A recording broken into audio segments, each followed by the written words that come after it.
നമസ്കാരം. Raf talk ക്രിക്കറ്റിലേക്ക് അവർക്കും സ്വാഗതം.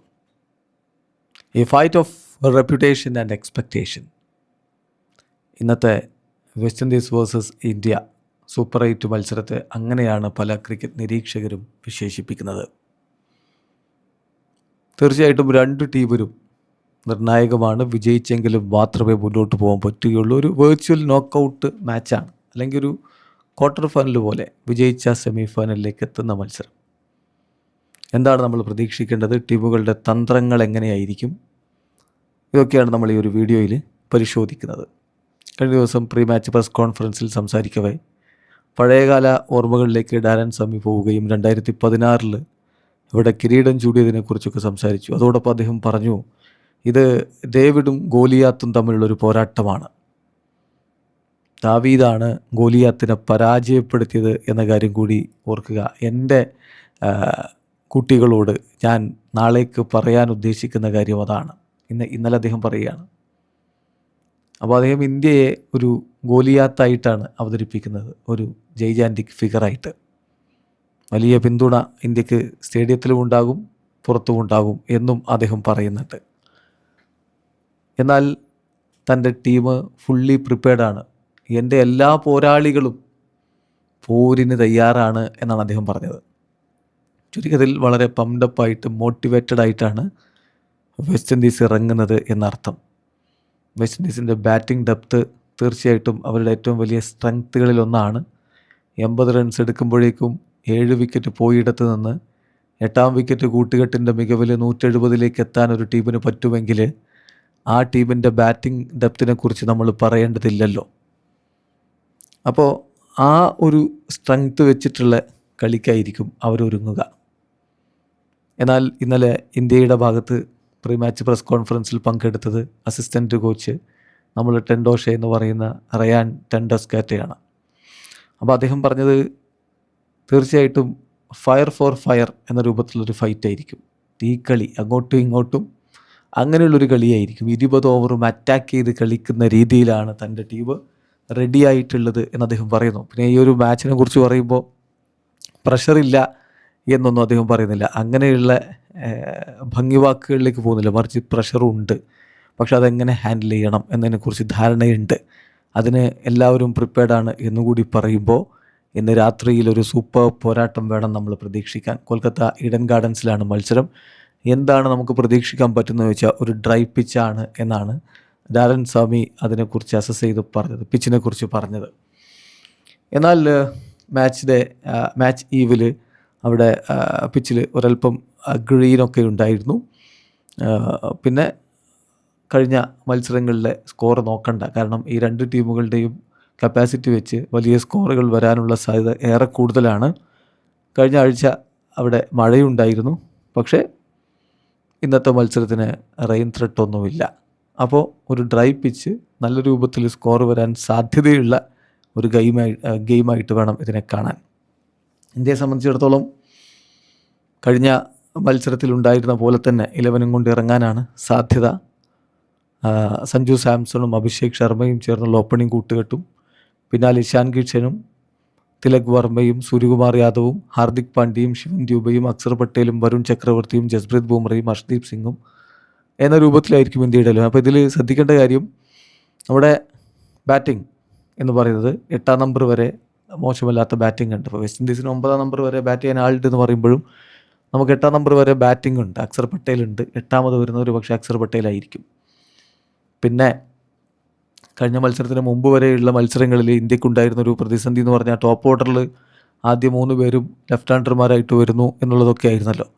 അപ്പോൾ അതിന് ഒരു മാറ്റം വരുത്തിയിട്ട് ലെഫ്റ്റ് റൈറ്റ് കോമ്പിനേഷനിലേക്ക് തന്നെ പോയിട്ടുണ്ട്. സഞ്ജു സാംസണും അഭിഷേക് ശർമ്മയും ലെഫ്റ്റ് റൈറ്റ് ഓപ്പണിംഗ് കൂട്ടുകെട്ടും, പിന്നെ ഇഷാൻ കിഷൻ, അതിനുശേഷം സൂര്യ, ആ രൂപത്തിൽ കാര്യങ്ങൾ കൊണ്ടുപോകുന്ന ഒരു തരത്തിലേക്ക് കാര്യങ്ങൾ മാറുമ്പോൾ സ്വാഭാവികമായിട്ടും ആ പ്രശ്നം അവിടെ പരിഹരിക്കപ്പെടും എന്ന് തന്നെ വേണം കരുതാൻ. അതായത് ഈ ഓഫ് സ്പിന്നേഴ്സിനെ വെച്ച്, ഫിംഗർ സ്പിന്നേഴ്സിനെ വെച്ച് ഇന്ത്യക്ക് ബുദ്ധിമുട്ടുണ്ടാക്കുന്നൊരു പരിപാടി കഴിഞ്ഞ മത്സരങ്ങളിലൊക്കെ പലരും പ്രയോഗിച്ചിരുന്നതാണ്. സിംബാബ്വെക്കെതിരെ അതിൽ നിന്ന് മാറ്റം വരുത്തി ഇന്ത്യ ഇറങ്ങിയതോടുകൂടി നല്ല സ്കോറും വന്നിട്ടുണ്ട്. അപ്പോൾ അതുകൊണ്ട് തന്നെ അതേ രൂപത്തിൽ തന്നെ തുടരാനാണ് സാധ്യത. പിന്നെ ഇന്നലെ കോച്ച് പറഞ്ഞ പോലെ ഈ ബാറ്റിങ്ങിൽ ഏത് പൊസിഷൻ എന്നുള്ളതല്ല, ഓരോ താരങ്ങൾക്കും ഓരോ എൻട്രി പോയിൻ്റ് ഉണ്ട്. എന്ന് പറഞ്ഞാൽ ഫോർ എക്സാമ്പിൾ തിലക് വർമ്മയെ സംബന്ധിച്ചിടത്തോളം ഒരു 10 ഓവറിനുള്ളിൽ ഇറങ്ങുക എന്നുള്ളത് അദ്ദേഹം അപ്പോൾ ഇറങ്ങാനാണ് കംഫർട്ടബിൾ ആയിട്ടുള്ളത്. അങ്ങനെയാണ് കാര്യങ്ങളുണ്ടാവുക. കൃത്യമായിട്ട് ആ ഒരു ബാറ്റിംഗ് ഓർഡർ തന്നെ സ്റ്റിക്ക് ചെയ്തോളണമെന്നില്ല. കളിയുടെ സ്വഭാവം അനുസരിച്ച് ഓപ്പണർമാർ ഒഴികെ മറ്റാരും മറ്റേത് പൊസിഷനിലും എത്രാമത്തെ ഓവറിലാണ് വിക്കറ്റുകൾ വീഴുന്നത് എന്നനുസരിച്ച് മാറി ഇറങ്ങാനുള്ള സാധ്യതയുണ്ട്. ആണ് കോച്ച് പറഞ്ഞത് വലിയ രൂപത്തിലുള്ള അറ്റാക്കിംഗ് 20 ഓവറിലും നടത്തും എന്ന് പറയുന്നിടത്തുണ്ട് അതിലെ കാര്യം എന്താണ് എന്നുള്ളത്. പിന്നെ നമുക്ക് ബൗളിംഗ് എന്നുള്ളത് വളരെ പോസിറ്റീവായിട്ടുള്ള കാര്യമാണ്. വെറൈറ്റി ബൗളിംഗ് നമുക്കുണ്ട്. അത് വെസ്റ്റ് ഇൻഡീസിനെ അപേക്ഷിച്ച് നമ്മുടെ ഒരു അഡ്വാൻറ്റേജ് കൂടിയാണ്. എന്ന് പറഞ്ഞാൽ വ്യത്യസ്തമായിട്ടുള്ള രൂപത്തിൽ പന്തെറിയാൻ കെൽപ്പുള്ള ഒരു മിസ്റ്ററി സ്പിന്നേഴ്സ്, വരുൺ ചക്രവർത്തിയെ പോലെയുള്ള മിസ്റ്ററി സ്പിന്നർ, പിന്നെ ബൂംറയെ പോലെയുള്ള കിടിലൻ പേസ് ബൗളർ, അർഷ്ദീപിനും അതുപോലെ തന്നെ കാര്യങ്ങൾ ചെയ്യാൻ പറ്റും. പിന്നെ അക്സർ പട്ടേലാണെങ്കിലും ഹാർദിക് ആണെങ്കിലും ഒക്കെ കോൺട്രിബ്യൂട്ട് ചെയ്യാൻ പറ്റുന്ന ഡിഫറെൻറ്റ് വെറൈറ്റി ബൗളിംഗ് നമുക്കുണ്ട്. അതേസമയം വെസ്റ്റ് ഇൻഡീസിൻ്റെ ഭാഗത്ത് ബൗളിംഗ് എന്ന് പറയുന്നത് സ്ട്രിക്ട്ലി ഡിഫെൻസീവായിട്ട് ബൗൾ ചെയ്യുന്നവരാണ്. അവർക്ക് കാര്യങ്ങൾ അവർക്ക് അനുകൂലമായിട്ട് വരുമ്പോഴാണ് ഉപയോഗപ്പെടുത്താൻ പറ്റുന്നുള്ളൂ. അത് അവിടെ നമുക്ക് ക്യാപിറ്റലൈസ് ചെയ്യാൻ കഴിയും എന്ന പ്രതീക്ഷയാണ് പൊതുവെ ഉള്ളത്. ഇനി ഇതിൽ നമ്മൾ മനസ്സിലാക്കേണ്ട ഒരു കാര്യം, വെസ്റ്റ് ഇൻഡീസിന് റിസ്റ്റ് സ്പിന്നേഴ്സിന് മുന്നിൽ ഒരു പ്രശ്നമുണ്ട്. ഇപ്പോൾ കഴിഞ്ഞ T20 വേൾഡ് കപ്പ് മുതൽ ഇങ്ങോട്ടുള്ള കണക്കെടുത്താൽ 67 വിക്കറ്റുകളാണ് അവർക്ക് റിസ്റ്റ് സ്പിന്നേഴ്സിന് മുന്നിൽ നഷ്ടമായിട്ടുള്ളത്. അത് അധികവും ഫുൾ മെമ്പേഴ്സ് ടീമിനെതിരെ തന്നെയാണ്. അപ്പോൾ അതുകൊണ്ട് തന്നെ വരുൺ ചക്രവർത്തിക്ക് ഇവിടെ ഒരു സൈസബിൾ ചാൻസ് ഉണ്ട്, ഒരു സൈസബിൾ ത്രെട്ടായിട്ട് അദ്ദേഹത്തിന് മാറാൻ പറ്റും എന്നുള്ളത് വ്യക്തമാണ്. സോ കഴിഞ്ഞ മത്സരത്തിലേക്ക് അദ്ദേഹം ഇത്തിരി എക്സ്പെൻസീവായി എന്നുള്ളത് ചെറിയൊരു ആശങ്കയായിട്ട് പലരും പറയുന്നുണ്ടെങ്കിലും ഇന്ന് അദ്ദേഹത്തിന് തീർച്ചയായിട്ടും വലിയ ഒരു റോള് വഹിക്കാനുണ്ട്. എന്നാൽ ഇന്ത്യയുടെ ഭാഗത്ത് ഇപ്പോൾ നമുക്കറിയാലോ, ഈ ഓഫ് സ്പിന്നേഴ്സിനെ വെച്ച് ഇന്ത്യക്ക് പണി തന്നിരുന്നൊരു സമയമൊക്കെ ഉണ്ടല്ലോ. അപ്പോൾ ഈ ഫിംഗർ സ്പിന്നേഴ്സിന് മുന്നിൽ ഈ വേൾഡ് കപ്പിൽ ഏറ്റവും അധികം വിക്കറ്റുകൾ നഷ്ടപ്പെടുത്തിയ ടീം അത് ഇംഗ്ലണ്ടാണ്, 22. രണ്ടാം സ്ഥാനത്ത് ഇന്ത്യയാണ്, 19 വിക്കറ്റുകൾ അങ്ങനെ നഷ്ടപ്പെട്ടിട്ടുണ്ട്. അപ്പം വെസ്റ്റ് ഇൻഡീസിനപ്പോൾ ഗുഡഗേഷ് മോട്ടി, ഹൊസൈൻ, ചെയ്സ്, ഈ ട്രയോ 20 വിക്കറ്റുകൾ ബിറ്റ്വീൻ ദം എടുത്തിട്ടുമുണ്ട്. സോ പാകിസ്ഥാനും ശ്രീലങ്കയുമാണ് പിന്നെ അവരെക്കാൾ കൂടുതൽ ഫിംഗർ സ്പിന്നേഴ്സിനെ വെച്ച് വിക്കറ്റുകൾ എടുത്തിട്ടുള്ളത്. അപ്പം അത് ഇന്ത്യ ഒന്ന് ശ്രദ്ധിക്കേണ്ട കാര്യമായിരിക്കും മറുഭാഗത്ത്. അതോടൊപ്പം തന്നെ സഞ്ജു സാംസൻ്റെ കാര്യത്തിൽ, സഞ്ജു സാംസൺ ഇന്ന് ഓപ്പൺ ചെയ്യും. പക്ഷേ മറുഭാഗത്ത് ജെയ്സൺ ഹോൾഡർ ഉണ്ട്. Jason Holder versus Sanju Samson head to ഹെഡിൻ്റെ കണക്കെടുത്താൽ ജെയ്സൺ ഹോൾഡർക്കാണ് അപ്പർ ഹാൻഡ്. എന്ന് പറഞ്ഞാൽ ഇതുവരെ ജെയ്സൺ ഹോൾഡറുടെ 52 പന്തുകളാണ് ഫേസ് ചെയ്തിട്ടുള്ളത്.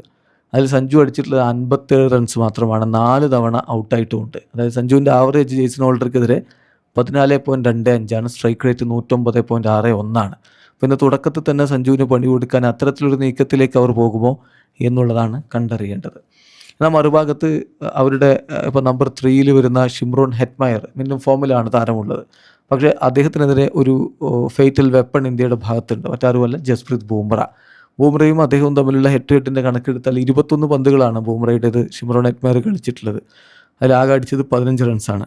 5 തവണ ഔട്ടായിട്ടുണ്ട്. വെറും 3 ആവറേജ്. Strike rate 71.42. സോ ഇരുഭാഗത്തും അങ്ങോട്ടും ഇങ്ങോട്ടും ഒക്കെ സ്ട്രെങ്ത്തും വീക്ക്നെസ്സും ഒക്കെ നന്നായിട്ട് അറിയാവുന്നവരുണ്ട് എന്നർത്ഥം.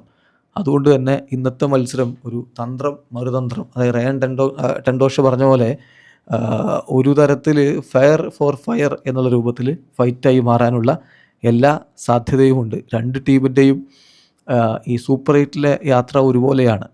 സൗത്ത് ആഫ്രിക്കയോട് വലിയ തോൽവി തോറ്റു, സിംബാബ്വെക്കെതിരെ വലിയ ജയം ജയിച്ചു. ഇനി മുന്നോട്ട് പോകാൻ പരസ്പരം ഏറ്റുമുട്ടുമ്പോൾ ആര് ജയിക്കുന്നു എന്നുള്ളതാണ്. അപ്പോൾ സ്വാഭാവികമായിട്ടും ഡാരൻ സമ്മി ഇന്നലെ പറഞ്ഞ പോലെ കൊൽക്കത്തയിൽ ഇന്ന് ഒരു ബെല്ല് മുഴങ്ങും. അത് കഴിഞ്ഞാൽ പിന്നെ നൃത്തമാണ്, കളിക്കളത്തിലിറങ്ങിയുള്ള നൃത്തം.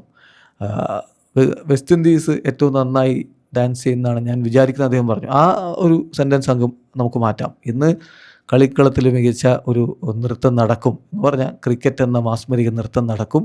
അതിനൊടുവിൽ വിജയിയായിട്ട് ടീം ഇന്ത്യ മാറും എന്ന പ്രതീക്ഷയോടെ നമ്മൾ കാത്തിരിക്കുന്നു. വീഡിയോ അവസാനിക്കുന്നു. ക്രിക്കറ്റ് ലോകത്തെ കൂടുതൽ വിശേഷങ്ങളുമായി റാഫ് ടോക്സിൽ എത്താം.